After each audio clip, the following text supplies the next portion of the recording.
Harry Potter and the Cursed Child, Parts 1 and 2. Based on an original news story by J.K. Rowling, John Tiffany and Jack Thorne. Part 1, Act 1. Act 1, Scene 1. King's Cross. A busy and crowded station, full of people trying to go somewhere. Amongst the hustle and bustle, 2 large cages rattle on top of 2 laden trolleys. They're being pushed by 2 boys, James Potter and Albus Potter. Their mother, Ginny, follows after. A 37-year-old man, Harry, has his daughter Lily on his shoulders. Albus. Dad, he keeps saying it. Harry. James, give it a rest. James. I only said he might be in Slytherin, and he might, so... Off his dad's glare. Fine. Albus, looking up at his mum. You'll write to me, won't you? Ginny. Every day if you want us to. Albus. No, not every day. James says most people only get letters from home about once a month. I don't want to... Harry. We wrote to your brother 3 times a week last year. Albus. What? James? Albus looks accusingly at James. Ginny. Yes, you may not want to believe everything he tells you about Hogwarts. He likes a laugh, your brother. James, with a grin. Can we go now, please? Albus looks at his dad, and then his mum. Ginny. All you have to do is walk straight at the wall between platforms 9 and 10. Lily. I'm so excited.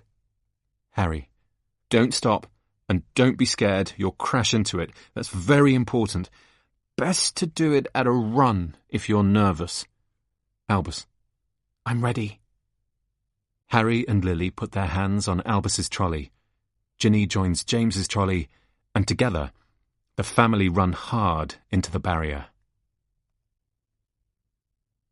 Act 1, Scene 2, Platform 9 3/4, which is covered in thick white steam pouring from the Hogwarts Express, and which is also busy, but instead of people in sharp suits going about their day, it's now wizards and witches in robes, mostly trying to work out how to say goodbye to their beloved progeny. Albus. This is it. Lily. Wow. Albus. Platform 9 3/4. Lily. Where are they? Are they here? Maybe they didn't come. Harry points out Ron, Hermione, and their daughter Rose. Lily runs hard up to them. Uncle Ron! Uncle Ron! Ron turns towards them as Lily goes barreling up to him. He picks her up into his arms. Ron. If it isn't my favourite Potter. Lily. Have you got my trick? Ron. Are you aware of the Weasleys' Wizard Wheezes certified nose-stealing breath? Rose. Mum, Dad's doing that lame thing again. Hermione. You say lame, he says glorious. I say somewhere in between. Ron. Hang on, let me just munch this air. And now it's just a simple matter of... Excuse me if I smell slightly of garlic. He breathes on her face. Lily giggles. Lily. You smell of porridge. Ron. Bing, bang, boing! Young lady, get ready to not being able to smell at all. He lifts her nose off. Lily. Where's my nose? Ron. Ta-da! His hand is empty. It's a lame trick. Everyone enjoys its lameness. Lily. You are silly. Albus. Everyone's staring at us again. Ron. Because of me. I'm extremely famous. My nose experiments are legendary. Hermione. That's certainly something. Harry. Parked all right then? Ron. I did. Hermione didn't believe I could pass a muggle driving test. Did you? She thought I'd have to confund the examiner. Hermione. I thought nothing of the kind. I have complete faith in you. Rose. And I have complete faith he did confund the examiner. Ron. Oi! Albus. Dad? Albus pulls on Harry's robes. Harry looks down. Do you think... What if I'm put in Slytherin? Harry. And what would be wrong with that? Albus. Slytherin is the house of the snake, of dark magic. It's not a house of brave wizards. Harry. Albus Severus. You were named after 2 headmasters of Hogwarts. One of them was a Slytherin, and he was probably the bravest man I ever knew. Albus. But just say... Harry. If it matters to you, the Sorting Hat will take your feelings into account. Albus. Really? Harry. It did for me. This is something he's never said before. It resonates around his head a moment. Hogwarts will be the making of you, Albus. I promise you, there is nothing to be frightened of there. James. Apart from the Thestrals. Watch out for the Thestrals. Albus. I thought they were invisible. Harry. Listen to your professors. Don't listen to James, and remember to enjoy yourself. Now, if you don't want this train to leave without you, you should leap on. Lily. I'm going to chase the train out. Ginny. Lily, come straight back. Hermione. Rose, remember to send Neville our love. Rose. Mum, I can't send a professor love. Rose exits for the train, and then Albus turns and hugs Ginny and Harry one last time before following after her. Albus. Okay, then. Bye. He climbs on board.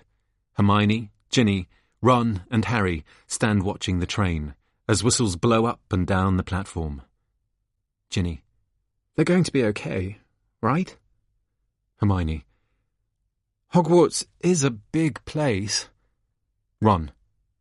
Big, wonderful, full of food. Oh, I'd give anything to be going back. Harry. Strange, Al being worried he'll be sorted into Slytherin. Hermione. That's nothing. Rose is worried whether she'll break the Quidditch scoring record in her first or second year, and how early she can take her owls. Ron. I have no idea where she gets her ambition from. Ginny. And how would you feel, Harry, if he is? Ron. You know, Gin, we always thought there was a chance you could be sorted into Slytherin. Ginny. What? Ron. Honestly, Fred and George ran a book. Hermione. Can we go? People are looking, you know. Ginny. People always look when you 3 are together. And apart. People always look at you. The 4 exit. Ginny stops Harry. Harry, he'll be all right, won't he? Harry. Of course he will. Act 1, Scene 3. The Hogwarts Express. Albus and Rose walk along the carriage of the train. The trolley witch approaches, pushing her trolley. Trolley witch. Anything from the trolley, dears? Pumpkin pasty? Chocolate frog? Cauldron cake? Rose, spotting Albus's loving look at the chocolate frogs. Al, we need to concentrate. Albus. Concentrate on what? Rose. On who we choose to be friends with. My mum and dad met your dad on their first Hogwarts Express, you know. Albus. So we need to choose now who to be friends with for life. That's quite scary. Rose. On the contrary, it's exciting. I'm a Granger Weasley. You're a Potter. Everyone will want to be friends with us. We've got the pick of anyone we want. Albus.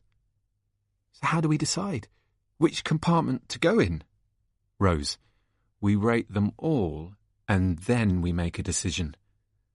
Albus opens a compartment door to look in on a lonely blonde kid. Scorpius. In an otherwise empty compartment, Albus smiles. Scorpius smiles back. Albus. Hi, is this compartment? Scorpius. It's free. It's just me. Albus. Great. So we might just come in for a bit, if that's okay? Scorpius. That's okay. Hi. Albus. Albus. My name is Albus. Scorpius. Hi, Scorpius. I'm Scorpius. You're Albus. I'm Scorpius. And you must be... Rose's face is growing colder by the minute. Rose. Rose. Scorpius. Hi, Rose. Would you like some of my fizzing whizbees? Rose. I've just had breakfast. Thanks. Scorpius. I've also got some choc, pepper imps, and some jelly slugs. Mum's idea, she says. Sings. Sweets, they always help you make friends. He realises that singing was a mistake. Stupid idea, probably. Albus. I'll have some. Mum doesn't let me have sweets. Which one would you start with?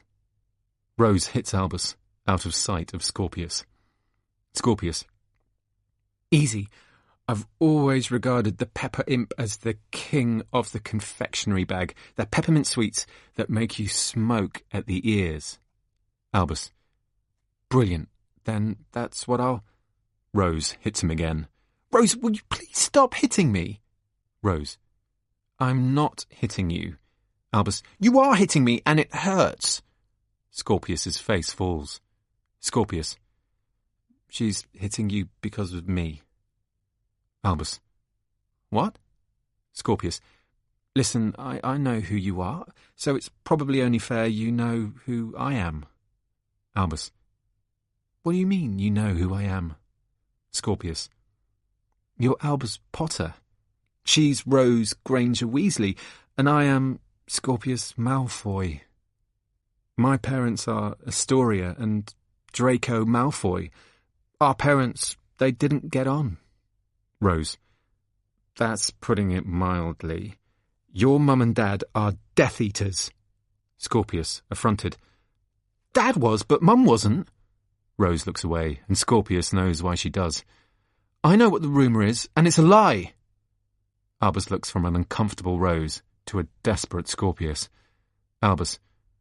What is the rumour? Scorpius. The rumour is that my parents couldn't have children, that my father and my grandfather were so desperate for a powerful heir to prevent the end of the Malfoy line that they used a time-turner to send my mother back. Albus. To send her back where? Rose.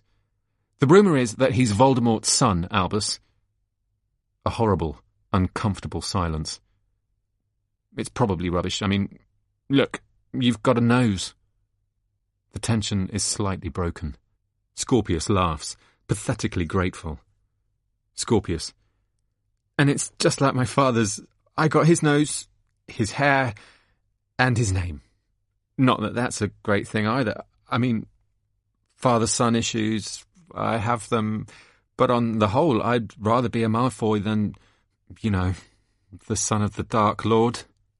Scorpius and Albus look at each other, and something passes between them. Rose. Yes, well, we probably should sit somewhere else. Come on, Albus. Albus is thinking deeply. Albus. No. Off Rose's look. I'm okay. You go on. Rose. Albus. I won't wait. Albus. And I wouldn't expect you to. But I'm staying here. Rose looks at him a second, and then leaves the compartment. Rose. Fine. Scorpius and Albus are left, looking at each other, unsure. Scorpius. Thank you. Albus. No, I didn't stay for you. I stayed for your sweets. Scorpius. She's quite fierce. Albus. Yes. Sorry. Scorpius. No, I like it. Do you prefer Albus or Al? Scorpius grins and pops 2 sweets in his mouth. Albus thinks. Albus. Scorpius, as smoke comes out of his ears. Thank you for staying for my sweets, Albus. Albus, laughing. Wow. Act 1, Scene 4. Transition scene. And now we enter a never world of time change, and this scene is all about magic. The changes are rapid as we leap between worlds. There are no individual scenes, but fragments, shards that show the constant progression of time. Initially, we're inside Hogwarts, in the Great Hall, and everyone is dancing around Albus. Polly Chapman. Albus Potter! Carl Jenkins. A Potter? In our year? Jan Fredericks. He's got his hair. He's got hair just like him. Rose. And he's my cousin. As they turn. Rose Granger Weasley. Nice to meet you. The Sorting Hat walks through the students, who spring into their houses. It becomes quickly apparent he's approaching Rose, who is tense as she awaits her fate. Sorting Hat. I've done this job for centuries. On every student's head I've sat. Of thought I take inventories. For I'm the famous Sorting Hat. I've sorted high, I've sorted low. I've done the job through thick and thin. So put me on, and you will know which house you should be in. Rose Granger Weasley. He puts his hat on Rose's head. Gryffindor! There's cheering from the Gryffindors as Rose joins them. Rose. Thank Dumbledore. Scorpius runs to take Rose's place under the Sorting Hat's glare. Sorting Hat. Scorpius Malfoy. He puts his hat on Scorpius's head. Slytherin! Scorpius was expecting this. He nods and half smiles. There's cheering from the Slytherins as he joins them. Polly Chapman. Well, that makes sense. Albus walks swiftly to the front of the stage. Sorting Hat. Albus Potter. He puts his hat on Albus's head, and this time he seems to take longer, almost like he too is confused. Slytherin! There's a silence. A perfect, profound silence. One that sits low, twists a bit, and has damage within it. Polly Chapman. Slytherin? Craig Bowker Jr. Whoa! A Potter in Slytherin? Albus looks out, unsure. Scorpius smiles, delighted, as he shouts across to him. Scorpius. You can stand next to me. Albus. Thoroughly discombobulated. Right. Yes. Jan Fredericks. I suppose his hair isn't that similar. Rose. Albus? But this is wrong. Albus, this is not how it's supposed to be. And suddenly, a flying lesson is happening with Madame Hooch. Madame Hooch. Well, what are you all waiting for? Everyone stand by a broomstick. Come on, hurry up. The kids all hurry into position beside their brooms. Stick out your hands out over your broom and say up. Everyone. Up! Rose's and Jan's brooms sail into their hands. Rose and Jan. Yes! Madame Hooch. Come on now, I've no time for shirkers. Say up! Up, like you mean it. Everyone, bar Rose and Jan. Up! Brooms sail up, including Scorpius's. Only Albus is left with his broom on the floor. Everyone bar Rose, Jan, and Albus. Yes! Albus. Up! Up! Up! His broom doesn't move, not even a millimetre. He stares at it with disbelieving desperation. There's giggling from the rest of the class. Polly Chapman. Oh, Merlin's beard, how humiliating. He really isn't like his father at all, is he? Carl Jenkins. Albus Potter, the Slytherin squib. Madam Hooch. OK, children, time to fly! And suddenly, Harry appears from nowhere, beside Albus, as steam expands all over the stage. We're back on platform 9 3/4, and time has ticked on mercilessly. Albus is now a year older, as is Harry, but less noticeably. Albus. I'm just asking you, Dad, if you'll just stand a little away from me. Harry, amused. Second years don't like to be seen with their dads, is that it?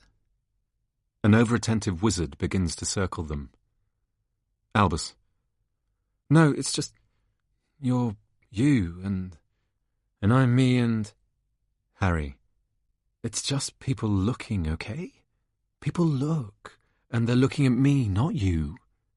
The over-attentive wizard proffers something for Harry to sign. He signs it. Albus. At Harry Potter and his disappointing son. Harry. What does that mean? Albus. At Harry Potter and his Slytherin son. James rushes past them, carrying his bag. James. Slytherin, stop with your dithering. Time to get on to the train. Harry. Unnecessary, James. James. Long gone. See you at Christmas, Dad! Harry looks at Albus, concerned. Harry. Al? Albus. My name is Albus, not Al. Harry. Are the other kids being unkind? Is that it? Maybe if you tried making a few more friends. Without Hermione and Ron, I wouldn't have survived Hogwarts. I wouldn't have survived at all. Albus. But I don't need a Ron and Hermione. I've got a friend, Scorpius, and I know you don't like him, but he's all I need. Harry. Look, as long as you're happy, that's all that matters to me. Albus. You didn't need to bring me to the station, Dad. Albus picks up his case and makes hard away. Harry. But I wanted to be here. But Albus is gone. Draco Malfoy, his robes perfect, his blonde ponytail precisely placed, emerges from within the crowds to be beside Harry. Draco. I need a favour. Harry. Draco. Draco. These rumours about my son's parentage, they don't seem to be going away. The other Hogwarts students tease Scorpius about it relentlessly. If the Ministry could release a statement reaffirming that all Time Turners were destroyed in the battle of the Department of Mysteries, Harry. Draco, just let it blow over. They'll soon move on. Draco. My son is suffering and... Astoria hasn't been well recently, so he needs all the support he can get. Harry. If you answer the gossip, you feed the gossip. There've been rumours Voldemort had a child for years. Scorpius is not the first to be accused. The Ministry, for your sake as well as ours, needs to steer well clear. Draco frowns, annoyed, as the stage clears and Rose and Albus stand ready with their cases. Albus. As soon as the train leaves, you don't have to talk to me. Rose. I know. We just need to keep the pretense up in front of the grown-ups. Scorpius runs on, with big hopes and an even bigger case. Scorpius, hopeful. Hi, Rose. Rose, definitive. Bye, Albus. Scorpius, still hopeful. She's melting. And suddenly we're in the Great Hall, and Professor McGonagall is standing at the front with a big smile on her face. Professor McGonagall. And I'm pleased to announce Gryffindor's newest member of the Quidditch team, our She realises she can't be partial. You're superb new chaser, Rose Granger Weasley. The hall erupts into cheers. Scorpius claps alongside them all. Albus. Are you clapping her too? We hate Quidditch, and she's playing for another house. Scorpius. She's your cousin, Albus. Albus. Do you think she'd clap for me? Scorpius. I think she's brilliant. The students circle Albus again, as suddenly a potions class begins. Polly Chapman. Albus Potter. An irrelevance. Even portraits turn the other way when he comes up the stairs. Albus hunches over a potion. Albus. And now we add... Is it Horn of Bicorn? Carl Jenkins. Leave him and Voldemort's child to it, I say. Albus. With just a little salamander blood? The potion explodes loudly. Scorpius. Okay, what's the counter-ingredient? What do we need to change? Albus. Everything. And with that, time moves ever onwards. Albus's eyes become darker. His face grows more sallow. He's still an attractive boy, but he's trying not to admit it. And suddenly he's back on platform 9 3/4 with his dad, who is still trying to persuade his son and himself that everything is okay. Both have aged another year. Harry. 3rd year. Big year. Here is your permission form for Hogsmeade. Albus. I hate Hogsmeade. Harry. How can you hate a place you haven't actually visited yet? Albus. Because I know it'll be full of Hogwarts students. Albus screws up the paper. Harry. Just give it a go, come on. This is your chance to go nuts in Honeydukes without your mum knowing. No, Albus, don't you dare. Albus, pointing his wand. Incendio! The ball of paper bursts into flame and ascends across the stage. Harry. Of all the stupid things! Albus. The ironic thing is, I didn't expect it to work. I'm terrible at that spell. Harry. Albus. I've been exchanging owls with Professor McGonagall. She says you're isolating yourself. You're uncooperative in lessons. You're... Albus. So, what would you like me to do? Magic myself popular? Conjure myself into a new house? Transfigure myself into a better student? Just cast a spell, Dad, and change me into what you want me to be, okay? It'll work better for both of us. Got to go. Train to catch. Friend to find. Albus runs to Scorpius, who is sitting on his case, numb to the world. Delighted. Scorpius. Concerned. Scorpius? Are you okay? Scorpius says nothing. Albus tries to read his friend's eyes. Your mum. It's got worse.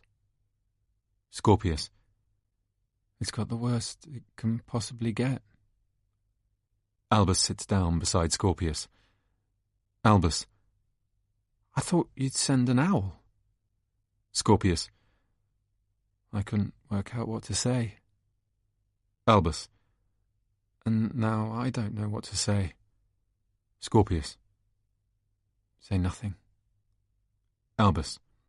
Is there anything? Scorpius. Come to the funeral. Albus. Of course. Scorpius. And be my good friend. And suddenly the Sorting Hat is centre stage, and we're back in the Great Hall. Sorting Hat. Are you afraid of what you'll hear? Afraid I'll speak the name you fear? Not Slytherin, not Gryffindor, not Hufflepuff, not Ravenclaw. Don't worry, child. I know my job. You'll learn to laugh if first you sob. Lily Potter!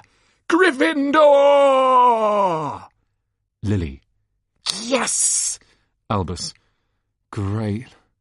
Scorpius. Did you really think she'd come to us? Potters don't belong in Slytherin. Albus. This one does. As he tries to melt into the background, the other students laugh. He looks up at them all. I didn't choose. You know that. I didn't choose to be his son. Act 1, Scene 5. Ministry of Magic. Harry's office. Hermione sits with piles of paper in front of her in Harry's messy office. She is slowly sorting through it all. Harry enters in a rush. He is bleeding from a graze on his cheek. Hermione. How did it go? Harry. It was true. Hermione. Theodore Nott? Harry. In custody. Hermione. And the time turner itself? Harry reveals the time turner. It shines out, alluringly.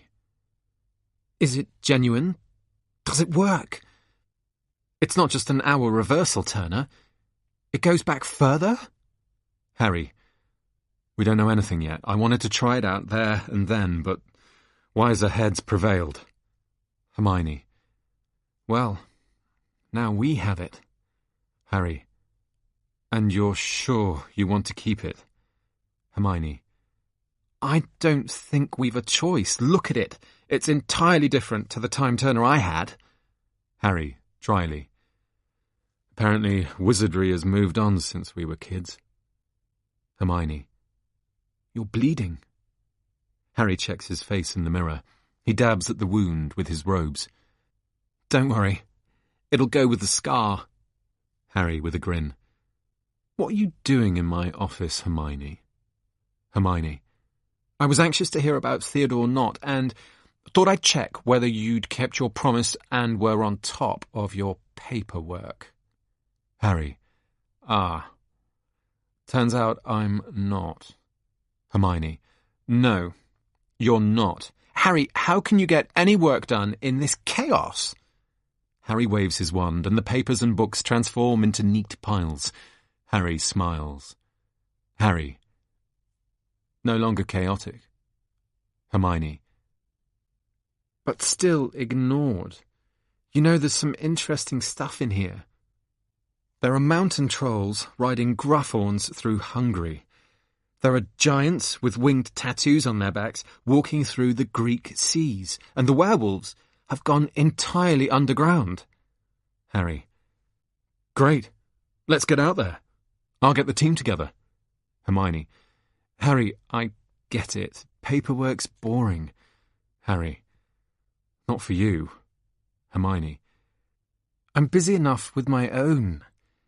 These are people and beasts that fought alongside Voldemort in the Great Wizarding Wars. These are allies of darkness. This, combined with what we have just unearthed at Theodore Nott's, could mean something. But if the head of magical law enforcement isn't reading his files... Harry. But I don't need to read it. I'm out there, hearing about it. Theodore Nott. It was me who heard the rumours about the time turner, and me who acted upon it. You really don't need to tell me off. Hermione looks at Harry. This is tricky. Hermione. Do you fancy a toffee? Don't tell Ron. Harry. You're changing the subject.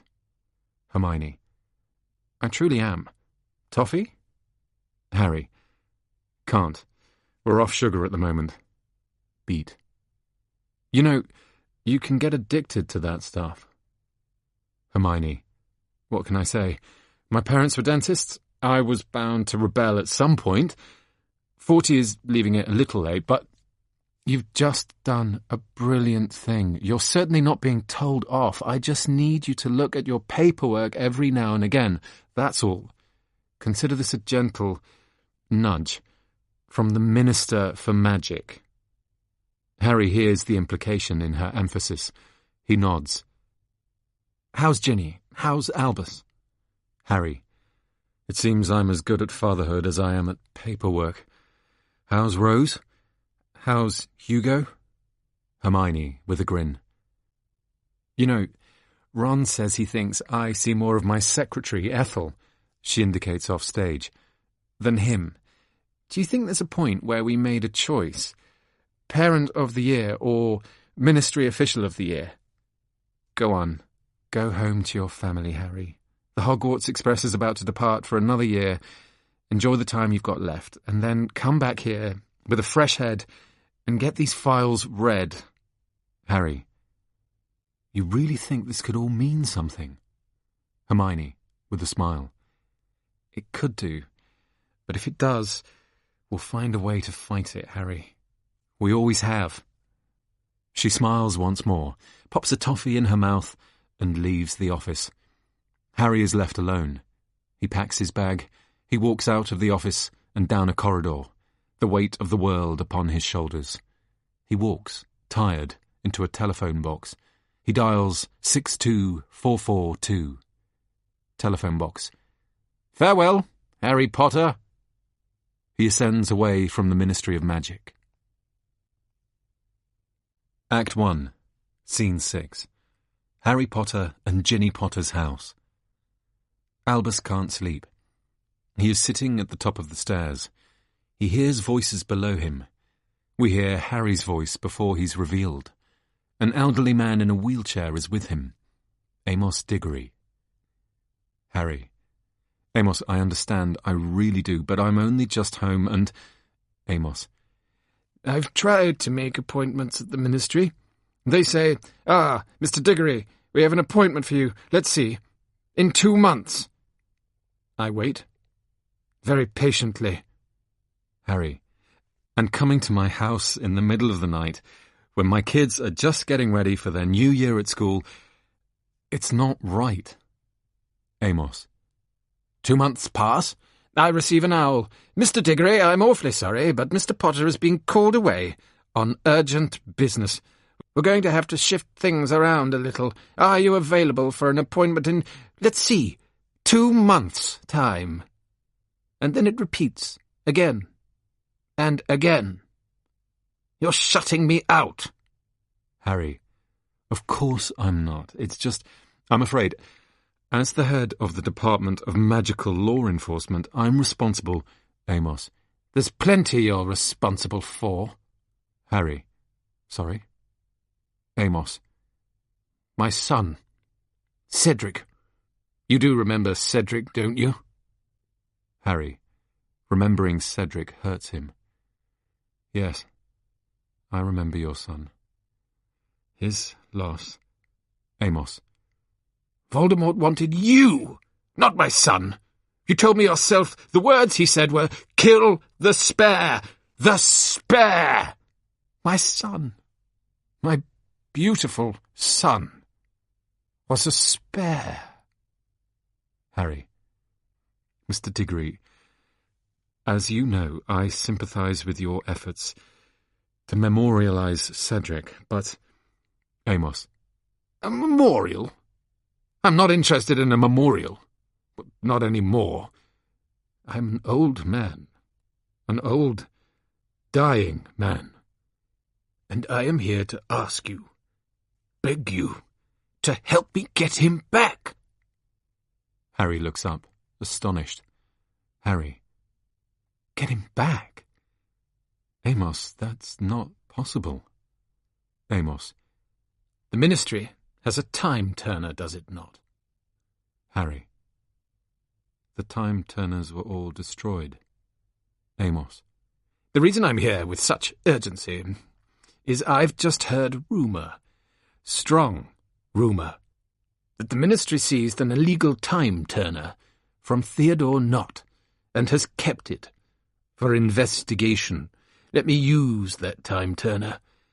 Let me have my son back. There's a long, deadly pause. Harry is finding this extremely difficult. We watch as Albus moves closer, listening. Harry.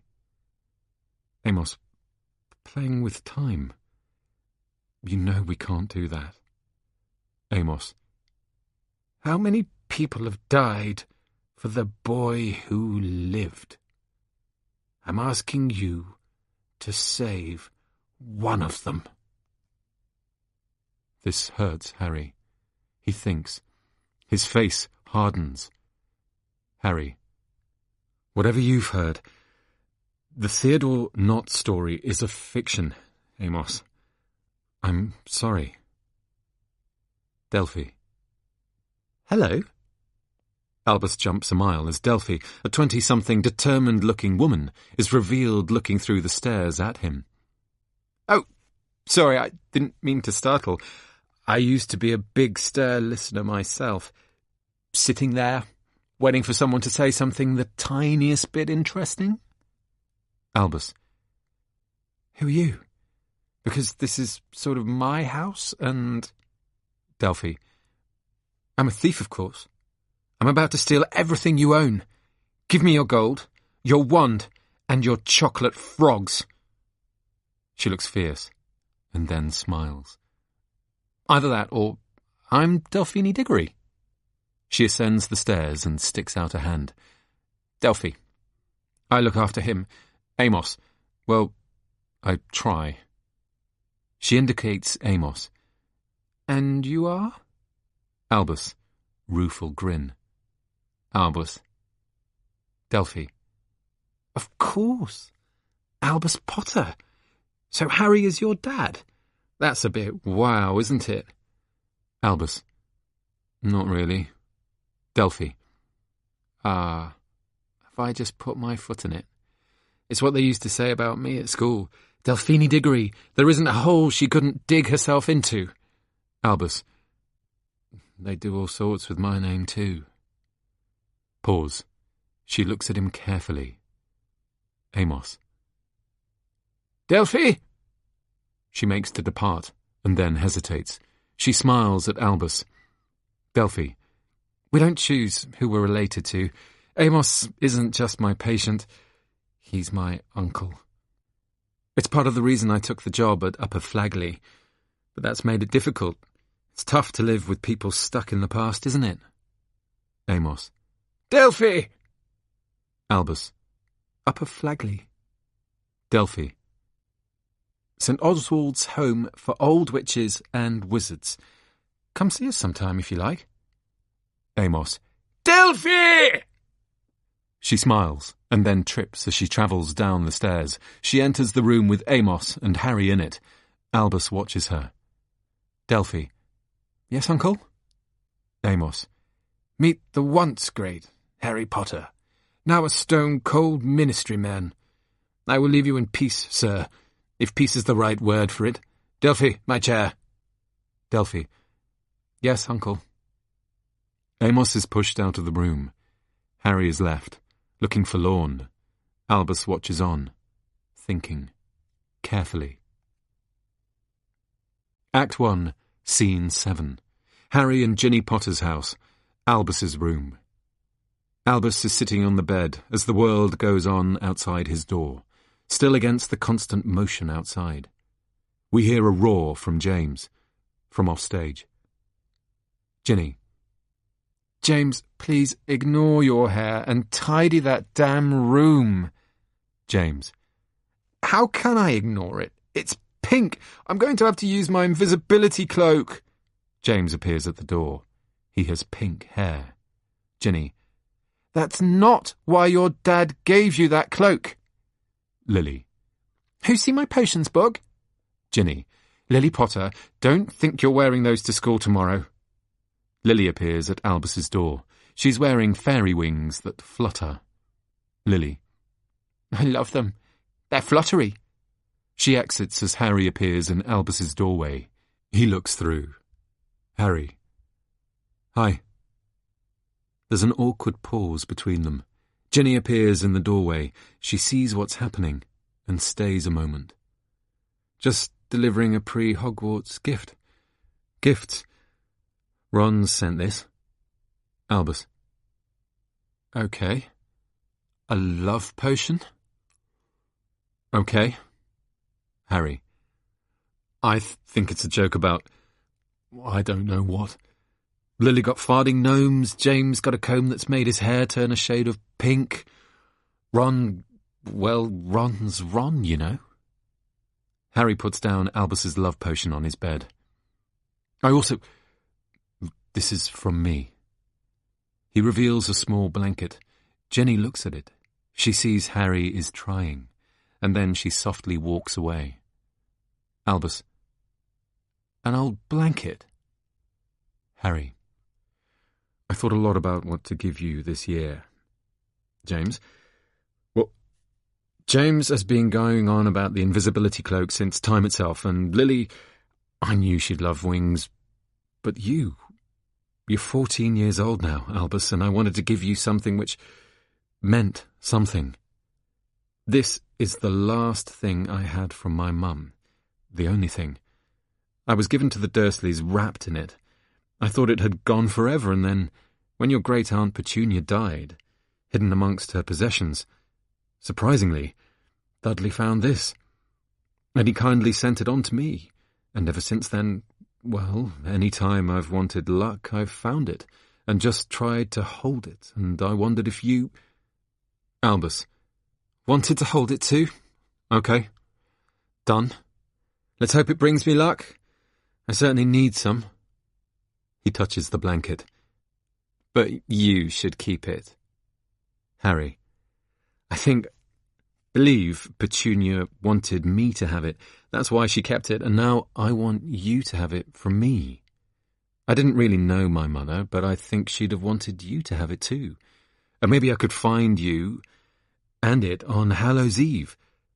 I'd like to be with it on the night they died, and that could be good for the two of us. Albus, listen, I've got quite a lot of packing to do, and you undoubtedly have ministry work coming out of your ears, so... Harry, Albus, I want you to have the blanket. Albus, and do what with it? Fairy wings make sense, Dad. Invisibility cloaks, they also make sense, but this, really? Harry is slightly heartbroken. He looks at his son, desperate to reach out. Harry, do you want a hand? Packing? I always loved packing. It meant I was leaving Privet Drive and going back to Hogwarts, which was... Well, I know you don't love it, but... Albus, for you, it's the greatest place on earth. I know, the poor orphan, bullied by his uncle and Aunt Dursley. Harry, Albus, please, can we just... Albus, traumatised by his cousin Dudley, saved by Hogwarts. I know it all, Dad, blah, blah, blah. Harry, I'm not going to rise to your bait, Albus Potter. Albus, the poor orphan who went on to save us all, so may I say, on behalf of wizarding kind, how grateful we are for your heroism. Should we bow now, or will a curtsy do? Harry, Albus, please. You know I've never wanted gratitude.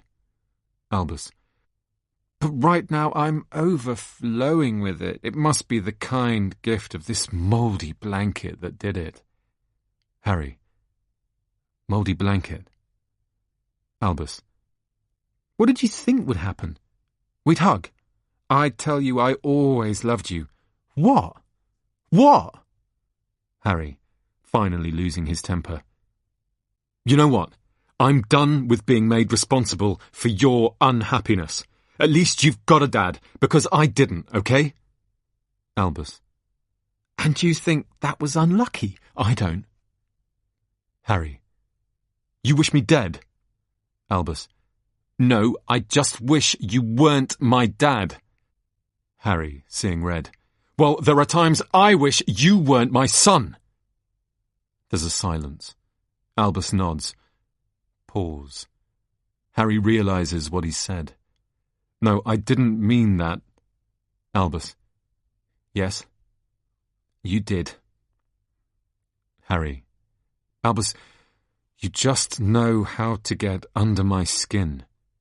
Albus, you meant it, Dad. And, honestly, I don't blame you. There's a horrible pause. You should probably leave me alone now. Harry, Albus, please. Albus picks up the blanket and throws it. It collides with Ron's love potion, which spills all over the blanket and the bed, producing a small puff of smoke. Albus, no luck or love for me, then. Albus runs out of the room. Harry goes after him. Harry, Albus, please! Act 1, Scene 8. Dream. Hut on the rock. There's a large boom. Then there's a large crash. Dudley Dursley, Aunt Petunia, and Uncle Vernon are cowering behind a bed. Dudley Dursley. Mum, I don't like this. Aunt Petunia. I knew we made a mistake coming here. Vernon! Vernon! There's nowhere we can hide. Not even a lighthouse is far enough away. There's another large boom. Uncle Vernon. Hold on. Whatever it is, it's not coming in here. Aunt Petunia.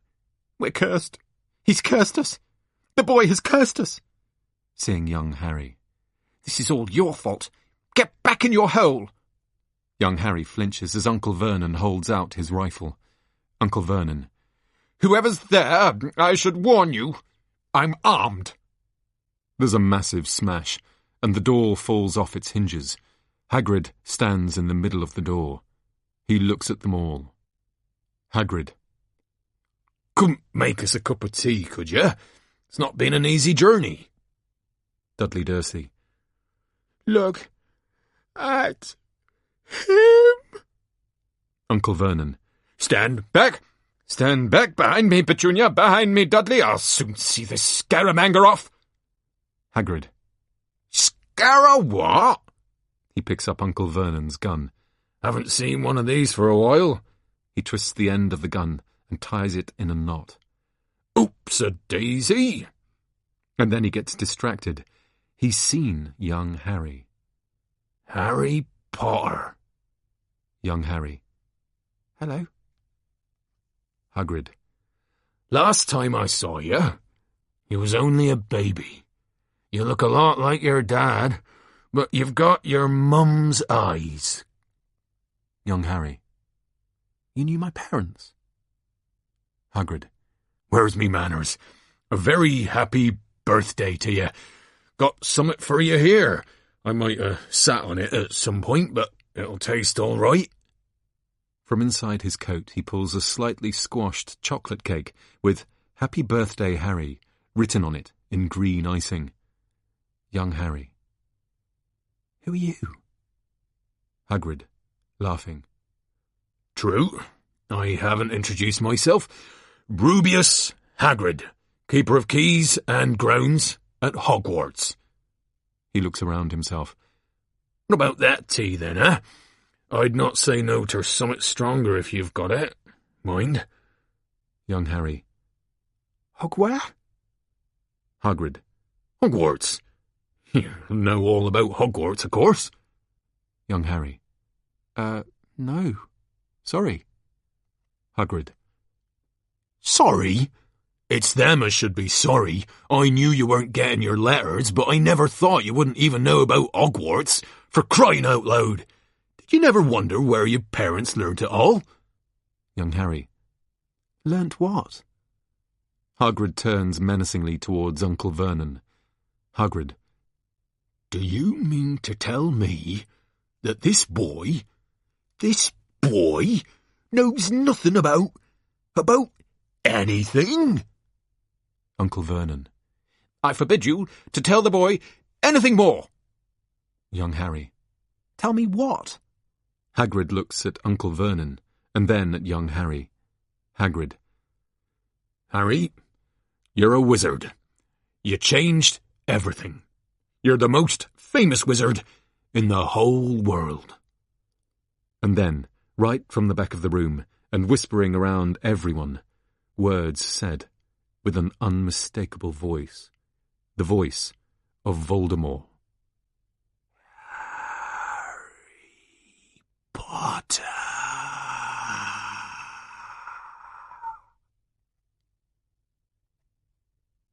Act 1, Scene 9. Harry and Ginny Potter's house. Bedroom.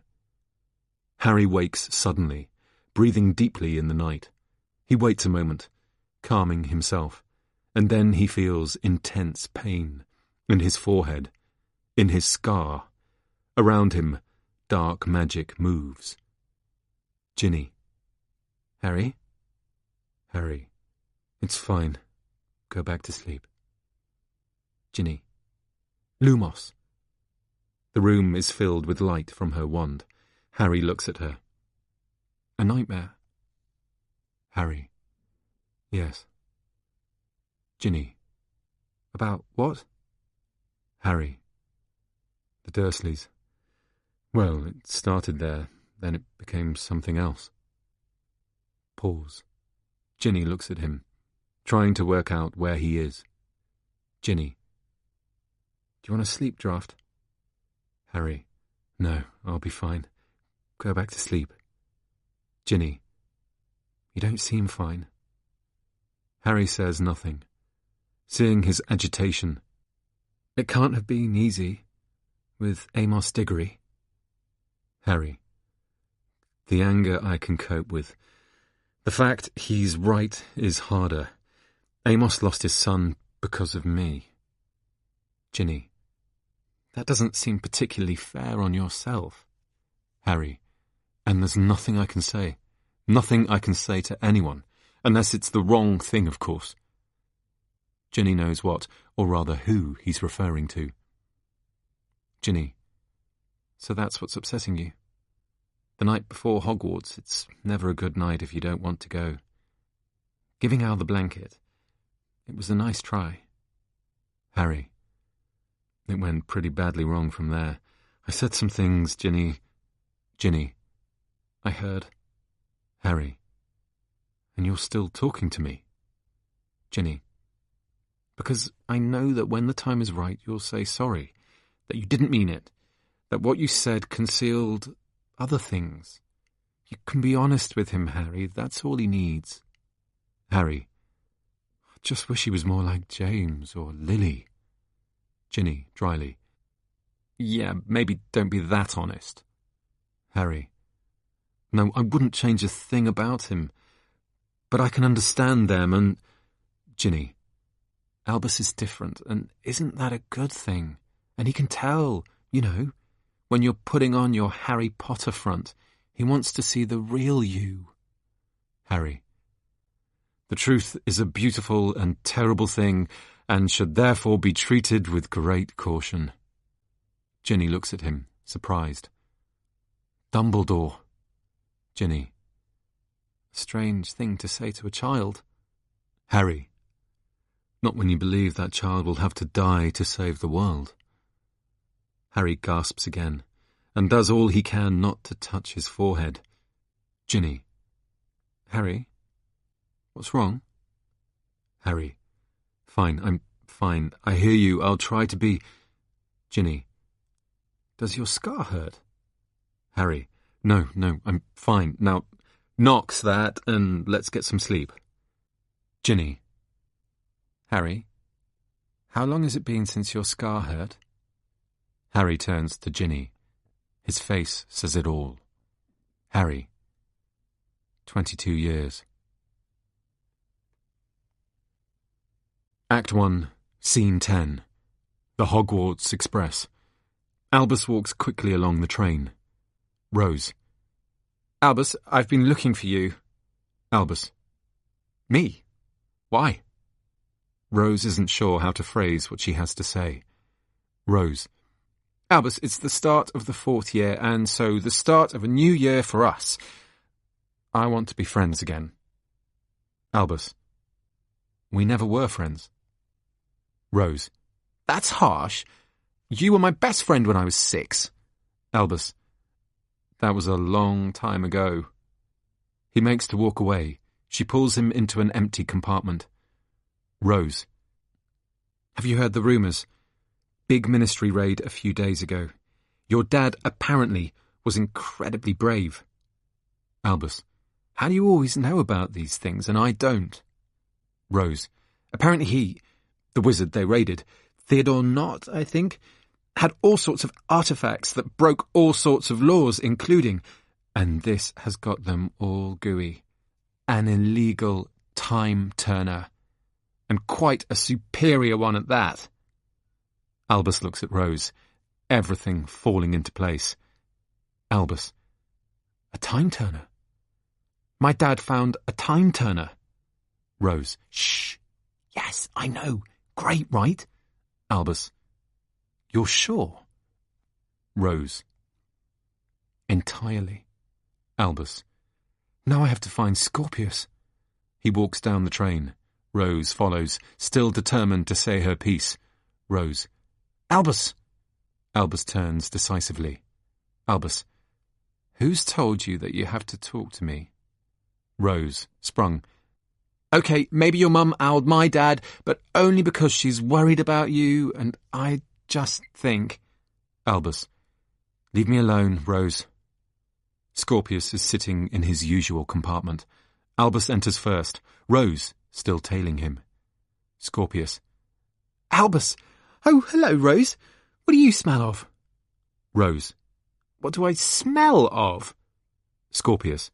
No, I meant it as a nice thing. You smell like a mixture of fresh flowers and fresh bread. Rose. Albus, I'm here, OK, if you need me. Scorpius. I mean, nice bread, good bread. Bread? What's wrong with bread? Rose walks away, shaking her head. Rose. What's wrong with bread? Albus. I've been looking for you everywhere. Scorpius. And now you've found me. Ta-da! I was hardly hiding. You know how I like to get on early. Stops people staring, shouting, writing Son of Voldemort on my trunk.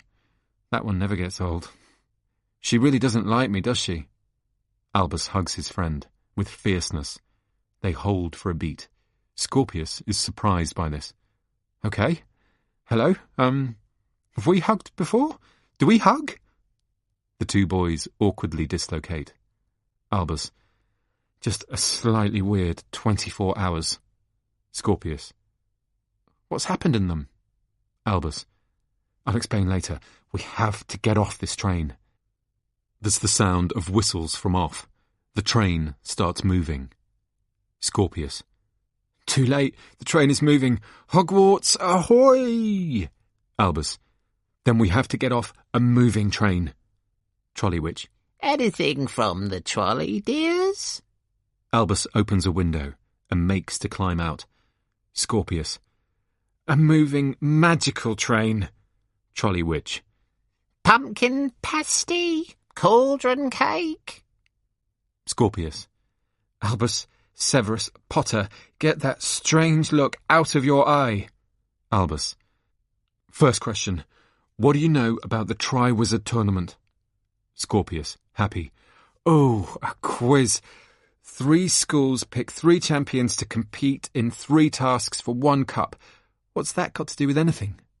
Albus. You really are an enormous geek, you know that. Scorpius. Yaha! Albus. Second question. Why has the Triwizard Tournament not been run in over 20 years? Scorpius.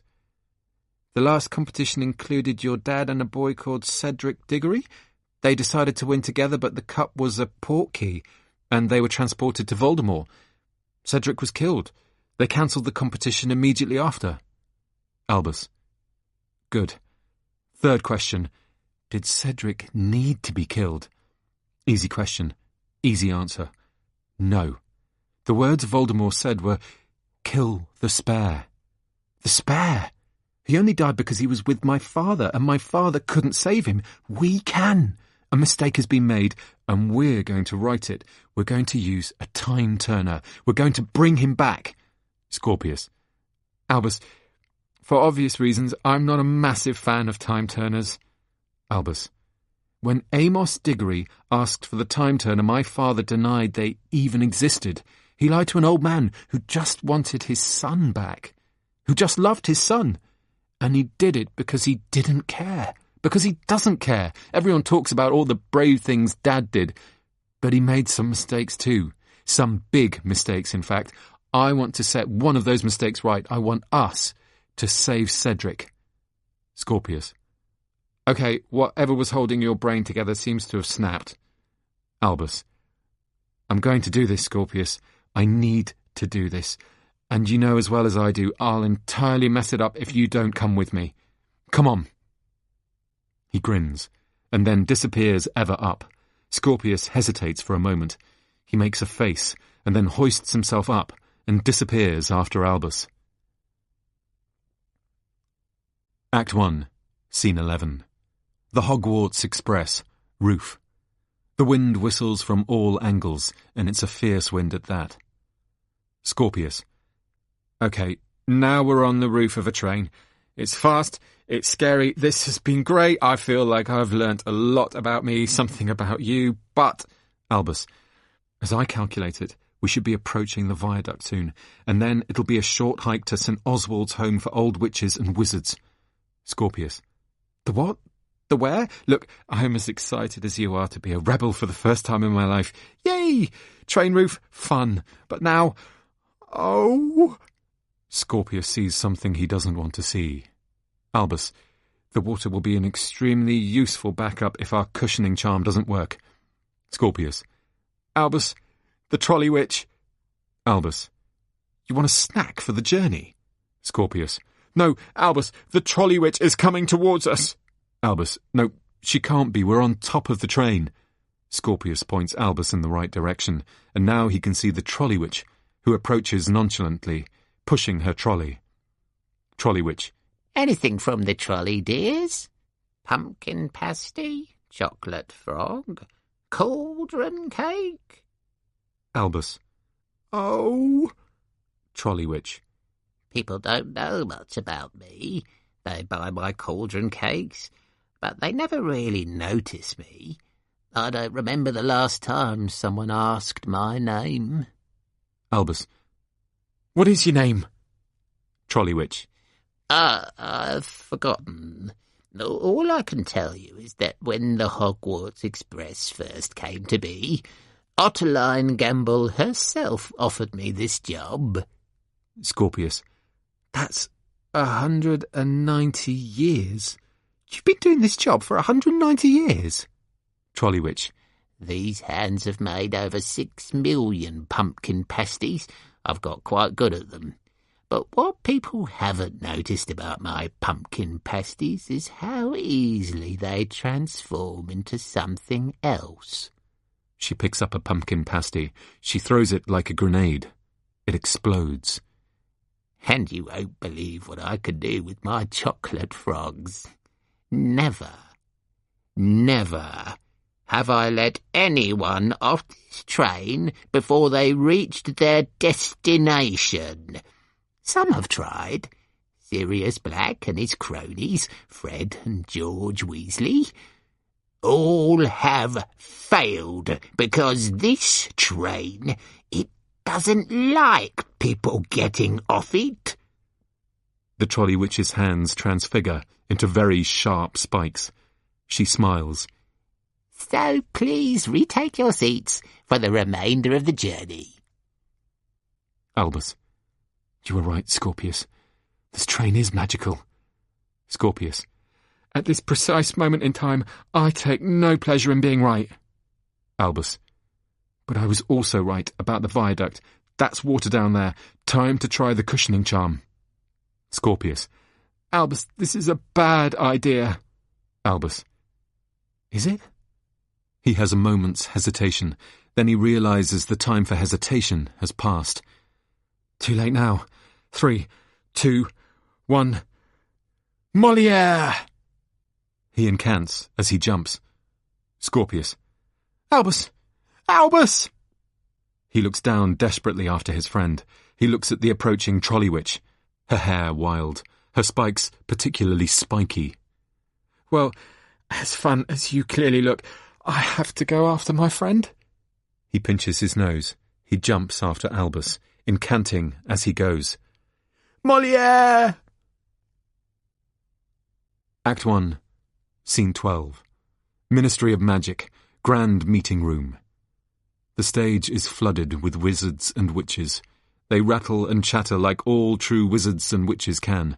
Amongst them, Ginny, Draco, and Ron. Above them, on stage, Hermione and Harry. Hermione. Order! Order! Do I have to conjure silence? She pulls silence from the crowd using her wand. Good. Welcome to this extraordinary general meeting. I'm so pleased so many of you could make it. The wizarding world has been living in peace now for many years. It's 22 years since we defeated Voldemort. at the Battle of Hogwarts, and I'm delighted to say there is a new generation being brought up having known only the slightest conflict until now. Harry? Harry. Voldemort's allies have been showing movement for a few months now. We followed trolls making their way across Europe, giants starting to cross the seas, and the werewolves, well, I'm distressed to say we lost sight of them some weeks ago. We don't know where they're going or who's encouraged them to move. We are aware they are moving, and we are concerned what it might mean.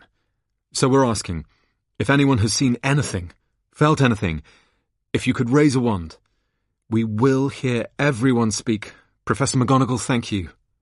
Professor McGonagall.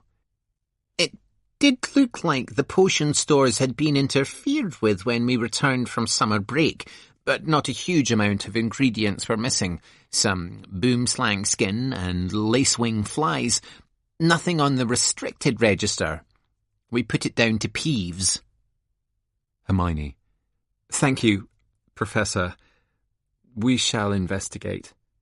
She looks around the room. Nobody else? Fine, and gravest of all, and this hasn't been the case since Voldemort, Harry's scar is hurting again.